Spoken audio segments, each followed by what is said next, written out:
Assalamualaikum warahmatullahi wabarakatuh. Kembali lagi bersama saya Aar Abdurrahman. Selamat datang untuk Sobat Kimia. Hari ini kita akan belajar tentang ikatan kimia, di mana materi ini sangat menarik karena akan membantu kita untuk memahami bagaimana atom-atom yang saling terhubung untuk membentuk segala sesuatu di sekitar kita. Yuk, kita mulai saja.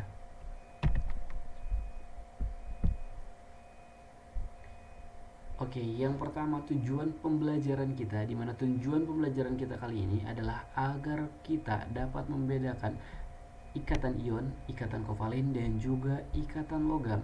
Nah, kita juga akan memperkuat pemahaman ini melalui berbagai permainan dan juga aktivitas interaktif. Oke, serukan, jadi kita pastikan kamu menyimak dengan baik. Oke, pada pembelajaran kali ini ada tiga gitu ya, ada tiga tahap. Yang pertama ada belajar dan juga ada games dan juga ada quiz. Oke, langsung aja kita ke materi. Oke, dimana materi yang pertama ini, pernah gak teman-teman itu berpikir atau juga memperhatikan garam dapur itu tersusun dari atom apa aja? Nah, ternyata si garam dapur ini tersusun dari unsur Na dan Cl. Lah, kenapa mereka ini bisa bersatu dan membentuk senyawa garam dapur? Bagaimana perpindahannya ini? Nah, itu semua ada hubungannya dengan ikatan kimia. Nah, daripada teman-teman bingung, mending kita telusuri apa itu ikatan kimia. Nah, ikatan kimia ini merupakan gaya yang mengikat dua atom atau lebih untuk membuat senyawa atau molekul kimia, di mana ikatan itulah yang akan menjaga atom tetap bersama dalam suatu senyawa yang dihasilkan. Dengan kata lain, ikatan kimia dari dua atau lebih unsur disebut senyawa senyawa. Nah, contohnya itu tadi ada senyawa dari garam dapur atau NaCl. Nah, dalam pembentukannya ini ikatan tersebut dipengaruhi oleh elektron valensi. Nah, apa itu elektron valensi? Yaitu elektron yang berada pada kulit terluar suatu atom. Nah, kemudian ikatan tersebut namun gitu ya, ikatan tersebut berbeda-beda loh guys. Kenapa? Karena ada ikatan kuat seperti yang terjadi pada ikatan logam, kemudian ikatan ion, dan juga ikatan kovalen. Ada juga ikatan lemah yang terjadi pada interaksi dipol-dipol, dan juga gaya dispersi London dan ikatan hidrogen. Jadi semakin kuat ikatan kimia yang terjadi, maka akan semakin stabil senyawa yang dihasilkannya. Dan sebaliknya, semakin lemah ikatan kimia yang terjadi dan semakin tidak stabil senyawa yang dihasilkannya, dan dapat mengalami reaksi lain untuk membuatnya lebih stabil. Nah, selanjutnya itu ada teori dari Lewis dan Kossel, di mana Albert Kossel dan Gilbert N. Lewis ini merupakan orang pertama yang telah berhasil dalam menjelaskan bagaimana ikatan kimia dapat terbentuk. Yang pertama ada teori Lewis. Dinamakan teori Lewis ini karena datang dari profesor fisika dan kimia dari Amerika Serikat, yaitu siapa? Gilbert N. Lewis pada tahun 1916. Di dalam artikelnya, yaitu yang berjudul The Atom and the Molecule. Nah, kita juga akan mengenal yang namanya struktur Lewis, yaitu langkah awal kita untuk menentukan bentuk molekul.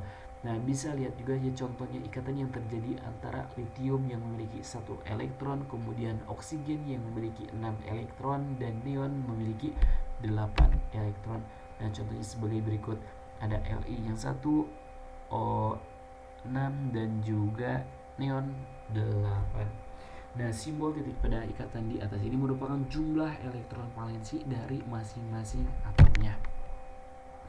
Lalu ada teori Kossel. Nah, masih di tahun yang sama, Albert Kossel yang merupakan ilmuwan dari Jerman juga mengajukan teori yang hampir mirip dengan teori Lewis. Bedanya terletak pada transfer elektron yang penuh antar atom-atomnya. Dan juga kalian bisa lihat gitu ya teori kosil ini pada ikatan polar. Selanjutnya, Lewis dan Kozel ini menjelaskan bahwa kestabilan gas mulia dengan konfigurasi elektron saling berhubungan, di mana unsur gas mulia ternyata memiliki 8 elektron valensi sehingga memiliki sifat yang stabil, kecuali dari He yang memiliki 2 elektron valensi saja. Lalu ada ikatan ion, di mana ikatan ionik terjadi ketika ion positif dan negatif atau gaya listrik kolom pada setiap atomnya membentuk sebuah ikatan kimia yang stabil. Nah, ikatan ionik ini juga biasa disebut dengan ikatan elektrovalen. Nah, ikatan yang terjadi antara unsur logam dan unsur non-logam, contoh ikatan ion ini adalah natrium dan juga fluorida atau NaF. Nah, terjadi serah terima elektron dari Na ke F. Nah, Na ini memiliki elektron valensi 1 dan F memiliki elektron valensi 7, sehingga Na ini akan melepas elektron yang ditandai dengan muatannya yang positif, Na+, sedangkan F akan menerima elektron supaya stabil ditandai dengan negatif atau F dan membentuk senyawa NaF. Selanjutnya ada ikatan kovalen, di mana ikatan kovalen ini terjadi ketika ada pemakaian elektron ikatan secara bersama. Ketika ikatan kovalen terjadi, maka kedua atom yang berikatan tersebut akan tertarik pada pasangan elektron yang sama. Contohnya, kovalen terjadi pada atom H2, ikatan yang terjadi antara unsur non-logam dan unsur logam dan unsur non-logam. Nah, berbeda dengan ikatan ionik yang mengalami serah terima elektron. Sehingga untuk mencapai konfigurasi elektron yang stabil, maka kedua atom H harus menggunakan elektron secara bersama. Dan di sini juga ada gambar ilustrasi dari ikatan kovalen tersebut. Kemudian selanjutnya ada ikatan logam, di mana atom logam ini memiliki elektron valensi yang relatif kosong. Hal ini dikarenakan jumlah atomnya yang sedikit sehingga ada perpindahan elektron antara satu atom ke atom yang lain. Kemungkinan untuk berpindah tersebut sangat besar sehingga si elektron valensinya ini berbaur hingga menyerupai awan elektron yang membungkus ion positif di dalam atom. Nah, di sini juga ada ilustrasi atau gambar dari ikatan logam gitu ya, di mana ikatan yang terjadi tersebut membuat si ikat logam ini ketika ditempa hanya akan mengalami pergeseran pada atom-atom penyusunnya. Nah, tetapi ikatannya tetap ya guys. Contohnya itu ikatan logamnya adalah magnesium. Oke, itulah materi mengenai dari ikatan kimia. Selanjutnya kita setelah belajar gitu ya tentang materi ikatan kimia, kita langsung aja main games. Nah, di sini ada games ya. Boleh teman-teman nanti untuk menjawab dari soal atau pertanyaan yang ada pada layar berikut. Nah, yang pertama, soal pertama itu ikatan yang terjadi antara unsur logam dan non-logam merupakan, yang pertama ada ikatan kovalen, ikatan kimia, ikatan ion, ikatan logam. Nah, menurut teman-teman jawaban yang tepat adalah,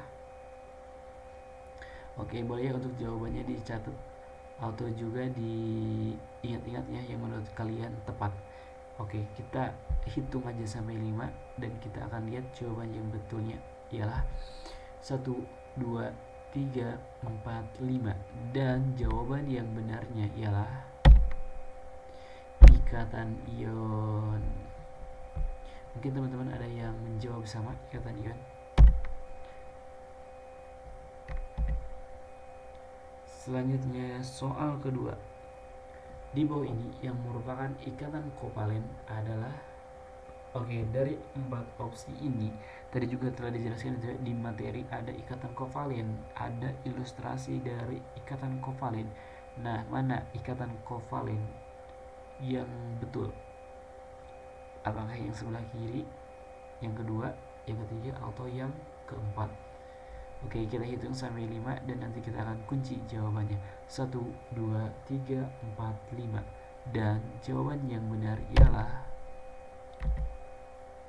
yang A, yang sebelah kiri. Yang pertama sebelah kiri. Nah, mungkin itu saja dari materi kita pada pertemuan kali ini mengenai ikatan kimia. Oke, dari tadi ada materi, kemudian dilanjut dengan games. Mudah-mudahan apa yang tadi disampaikan bisa bermanfaat dan bisa dipahami oleh teman-teman semua. Mungkin itu saja yang dapat saya sampaikan.